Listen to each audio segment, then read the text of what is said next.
اب میں یہاں ایک مسئلہ کر دوں، کچھ لوگوں کے ذہن میں شاید شبہ ہو نکل جائے۔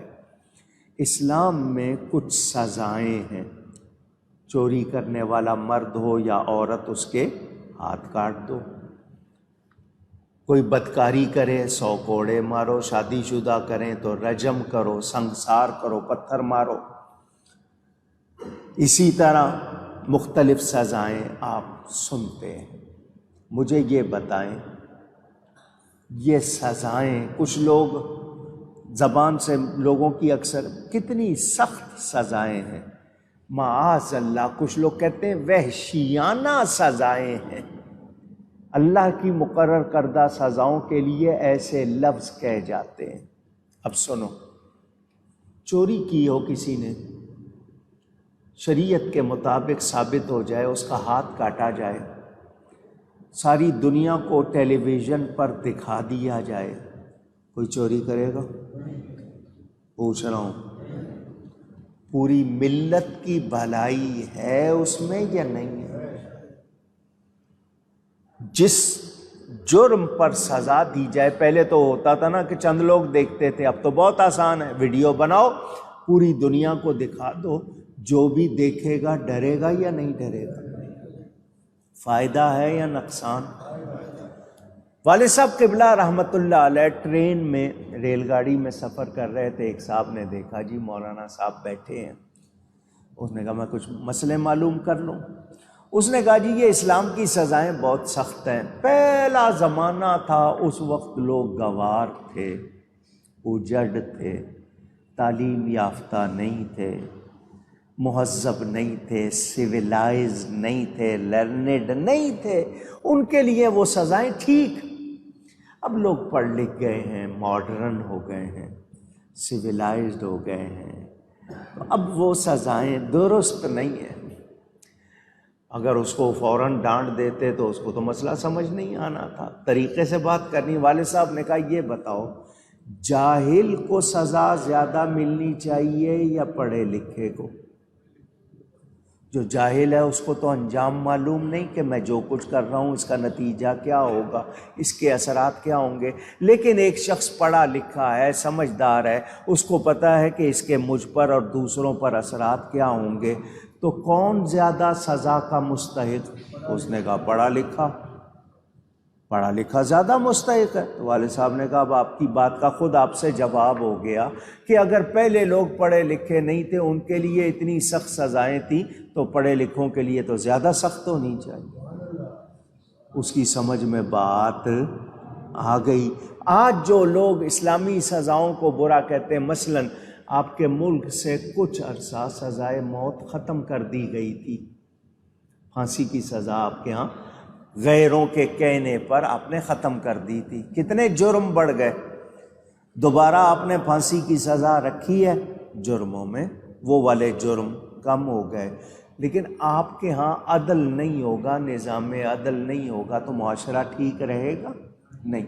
تو سختی انسان، مثلاً ایک شخص بیمار ہوا، بیمار ہونے کی اس کو وجہ معلوم ہو گئی کہ میں نے یہ کام کیا، یہ غذا کھائی، یہ غلط چیز کی، آئندہ اس سے بچے گا یا نہیں بچے گا؟ پوچھ رہا ہوں۔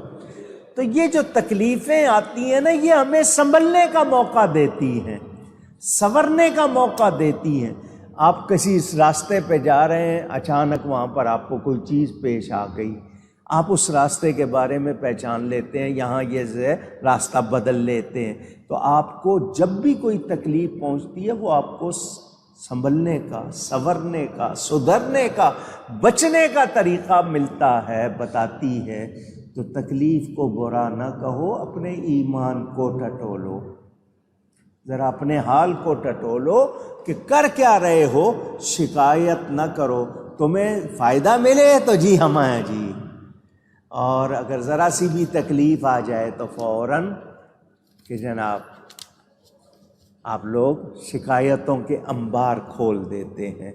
اللہ تعالیٰ کیا فرماتا ہے کہ اگر تمہارے پاس رب کے پاس سے مدد آئے تو ضرور کہیں گے ہم تو تمہارے ہی ساتھ تھے۔ اولیس اللہ بِأَعْلَمَ بِمَا فِي صُدُورِ الْعَالَمِينَ،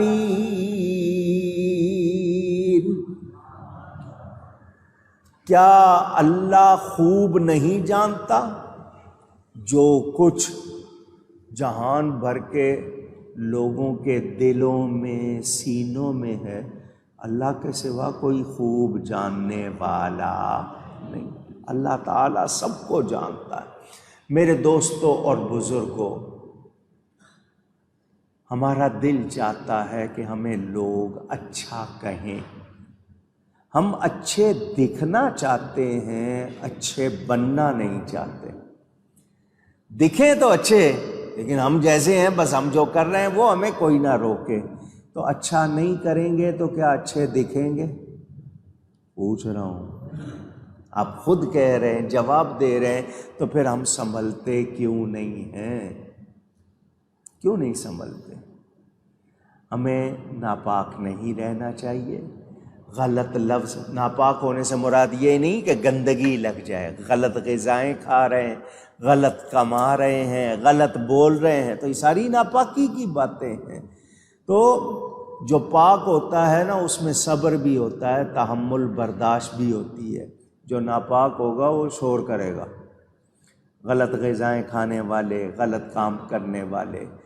تو ہم اپنے آپ کو دنیا میں رہنے میں اچھا ثابت کرنا چاہتے ہیں، تو اچھا نہیں کریں گے تو اچھا ثابت نہیں کر سکیں گے۔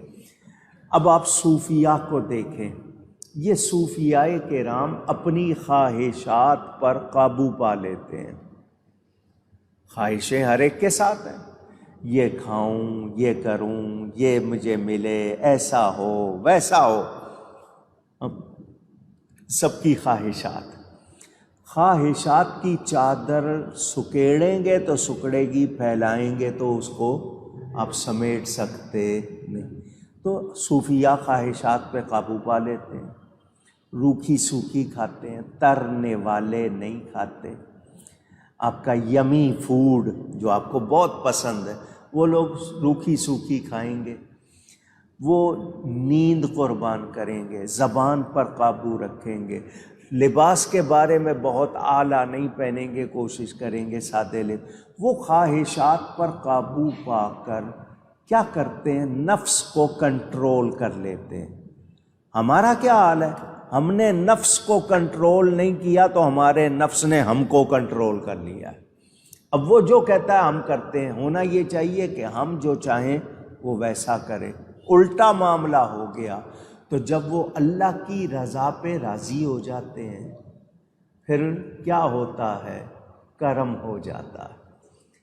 حضرت سیدنا شیخ الاسلام والمسلمین سلطان الزاہدین حضرت بابا فرید الدین مسعود گنج شکر رضی اللہ تعالی، کوئی خاتون تھی بڑھیا، کتابوں میں تذکروں میں ہے، اس نے جب دیکھا کہ میری وفات کا وقت قریب ہے، اس کے پاس زمین تھی، اس زمانے میں لوگ کھیتی باڑی کرتے تھے زیادہ، اس نے حضرت بابا صاحب سے کہا کہ میں دنیا سے جانے والی ہوں، یہ میرے پاس زمین ہے، میں چاہتی ہوں کہ یہ آپ کے لنگر خانے کے کام آئے، اس کی آمدنی سے آپ جو لوگوں کو کھانا کھلاتے ہیں یہ میں آپ کے لنگر خانے کو دیتی ہوں۔ اس نے آپ کو قبضہ دے دیا۔ اس عورت کی وفات ہو گئی۔ جب وفات ہو گئی تو اس کے کوئی جاننے والے، کوئی دور پار کے رشتہ دار وہ اٹھ کھڑے ہوئے، اتنی بڑی زمین وہ عورت بابا جی کو دے گئی ہے، ہو سکتا ہے بابا جی نے اس پہ کچھ پڑھ کے پھونک دیا ہو، لوگ تو جیسی باتیں کرتے ہیں، اس سے زمین لے لی ہے، یہ زمین ہمیں ملنی چاہیے۔ وہ گئے عدالت میں، اس زمانے کی جو عدالت تھی، قاضی کے پاس چلے گئے، قاضی کے پاس جا کے کہا کہ جی یہ ہم رشتہ دار ہیں، ہمارا حق ہے، وارث ہیں ہم۔ اس عورت سے یہ بابا صاحب نے زمین کسی طرح ہتھیا لی ہے، خود لے لی ہے، زمین ہماری ہے، ہمارا حصہ ہے۔